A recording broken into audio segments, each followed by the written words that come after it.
Alright, gonna take a quick break and film some because I'm always really bad about filming when I'm putting stuff together. You kind of get on a roll and just keep on going. But the other night it was pretty late, so I bolted a couple of things, just kind of, they're not tightened up, but it put the gas, basically the gas tank back in. But you leave the gas tank out of the back so you can slide all the stuff up into the basically the steering column part. And so the gas tank, this is something that I gotta fix this one. It was late, I did it wrong. The gas tank has to go underneath, by the way. It's definitely important because when I got it, the tank was above, and right where those nicks and everything are, I had to put a patch because the spindles here, the what are actually bearings, but the pins that are pressed into here will turn and grind the tops of that tank off. So the tank actually is supposed to come from the underside. I got it right over here, and then of course got it wrong over here. So gotta slide that bolt out and rotate the tank up underneath that flange. It's got to go under it, and then I put this back together, put the O-rings in this, and put this all back together. So there's basically 5 O-rings that go in here. There's one on the shaft, one that goes in this pin here, in this flange. It goes in the outer. One goes around this pin. And then the last one goes inside the control valve assembly. There's one that's on the opposite side of the detent balls. Bought new pins, so press those in.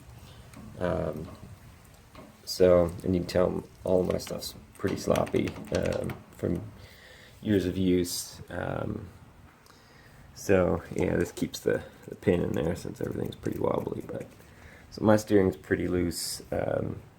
Put the radiator back in the other night and got that all back in place. So when I get it rolled out of here, I'm gonna shoot it with some cleaner just so I can look for leaks later. It was hard to find any kind of leaks on it now because there was so much power steering fluid. So I think once I get all that cleaned off, it should be a little bit easier to spot any kind of leaks, those that are not attributable to the power steering part. So I told you when I was taking it apart, why I was taking it apart, but this is it put back together.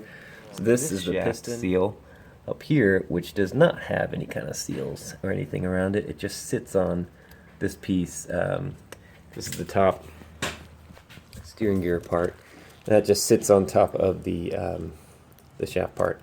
It probably does have some kind of an O-ring in there just to keep dirt and stuff out, but it's not intended to have any kind of pressure against it.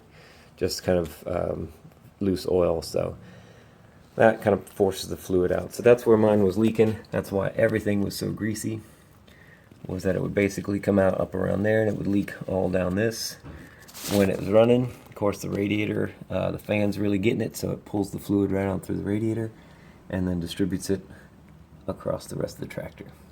A couple of bolts that I'll tell you are pretty tough to get to are the ones down there. Ideally, you take this off, but for me, down in these pins here, there's 2 big bolts on the sides, and there's a pin that comes through this whole piece. And for me, when I had all this off and I was first trying to do all of this, I could not get that pin out. I PB blastered it, I did everything, pounded on it. Of course, didn't want to obviously break it or mushroom or ruin anything, so I took it kind of easy, but all in all, I couldn't get it out. So I knew that I can't ever probably take this off. So from now on, for me, this thing won't ever move. Of course, I can tell you it weighs a lot. So I'm getting everything put back together today, hopefully, and be able to run a test run today and see how things are going. And then probably roll it back up here and put the grill on, put everything else back on. Just trying to get it to the point where I can start it up. That's why I was putting the gas tank on and everything on. So if I can get all these put back together and fire it up, I'll check for leaks, make sure everything's right. If everything looks good, put the rest of the stuff on there and call call it a day, call it a project. All right, well, thanks for watching.